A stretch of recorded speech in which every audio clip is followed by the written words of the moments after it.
साहिबो, आज बरसों बाद परवेज मुशर्रफ को याद करने की चंद वजूहात हैं।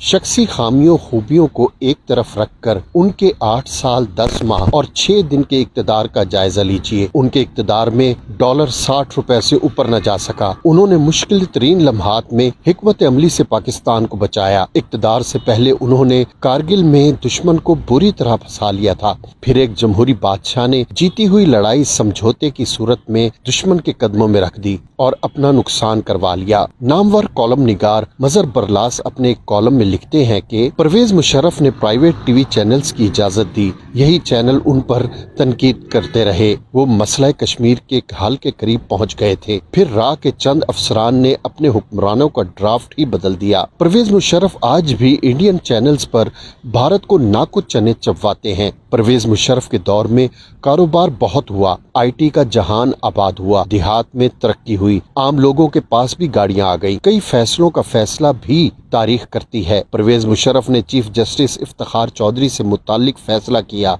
उसी अवामी तहरीक के सामने उनका इक़्तिदार कमजोर हुआ, बिलाखिर उन्हें जाना पड़ा। मगर तारीख का फैसला बताता है कि परवेज मुशर्रफ का फैसला दुरुस्त था। मेरे समेत जिन लोगों ने इफ्तिखार चौधरी से उम्मीदें वाबस्ता की थीं, वो खाक में मिल गईं। बस हम गलत थे, परवेज मुशर्रफ दुरुस्त था। ये हमने नहीं, इफ्तिखार चौधरी ने साबित किया। उसके फैसलों ने साबित किया। उनका इंसाफ हर एक को अपनी लपेट में लेता, मगर उनका बेटा महरूम रहता। बेटे के नाम से सब लोग वाकिफ थे, जबकि उस वक्त परवेज मुशर्रफ के बेटे के नाम का लोगों को पता तक नहीं था। ख्वातीन और हजरात, मैंने कई जमहूरी और गैर जमहूरी अदवार देखे हैं। हुक्मरानों की औलादों को हुक्म चलाते, रिश्तेदारों को इक़्तिदार इंजॉय करते देखा है। उनके नाम मीडिया की जीनत बनते देखे हैं। लोगों की ज़बानी हुक्मरानों, उनकी औलादों और रिश्तेदारों की चोरी के किस्से सुने हैं। मगर हैरत है, परवेज मुशर्रफ के रिश्तेदार सामने ना आ सके। उनकी औलाद के नामों का भी पता ना चल सका। उनके ससुराली भी कारोबार ना चमका सके।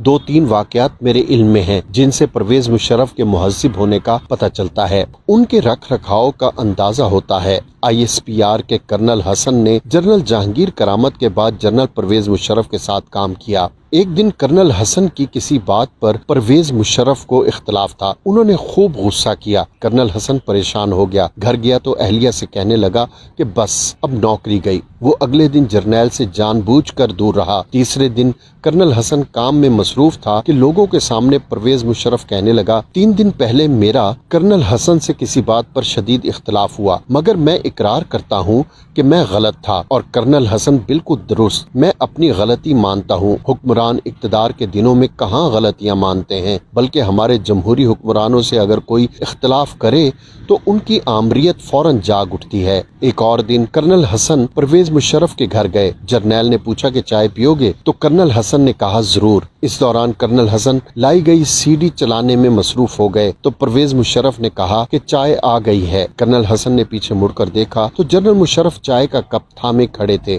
कर्नल हसन ने कहा, सर ये क्या? इस पर कमांडो बोला, तुम मेरे घर आए हो, तुम्हारी मेजबानी करना मुझ पर फर्ज है। बेशक मुलाजमीन हैं, मगर मेजबानी मुझे खुद करनी चाहिए। फिर एक दिन परवेज मुशर्रफ ने कर्नल हसन को एक सकाफती शो में जाने के लिए कहा। परवेज मुशर्रफ का साहबजादा बिलाल भी साथ था। कर्नल हसन गाड़ी की अगली नशिस्त पर बैठा कि दोनों बाप बेटा पीछे बैठ जाएंगे। जो ही परवेज मुशर्रफ ने देखा तो अपने बेटे से कहा, तुम अगली सीट पर बैठो, पीछे मैं और हसन बैठेंगे। साहिबो, परवेज मुशर्रफ ने फौज को पंजाब के 4 अजला से निकालकर पूरे मुल्क की फौज बनाने की कोशिश की। हमारी सियासी पार्टियां औरतों से नारे तो लगवाती हैं, मगर खवातीन की भरपूर नुमाइंदगी का आगाज परवेज मुशर्रफ ने ही किया। इसी दौर में खवातीन की बड़ी तादाद पार्लियामेंट का हिस्सा बनी। परवेज मुशर्रफ का कोई रिश्तेदार ना नाजिम बना, ना ही पार्लियामेंट का रुकन बना। उनकी कोई रिश्तेदार खातून किसी पार्लियामेंट का हिस्सा न बन सकी। मैं जब परवेज मुशर्रफ को देखता हूँ और फिर अपनी जमहूरी सियासी पार्टियों के वारसों को देखता हूँ तो फिर मुझे वरासतों का जुमा बाजार नजर आता है, मलूकियत नजर आती है, बादशाहत नजर आती है। उन सब की औलादे, रिश्तेदार रोब जमाते हुए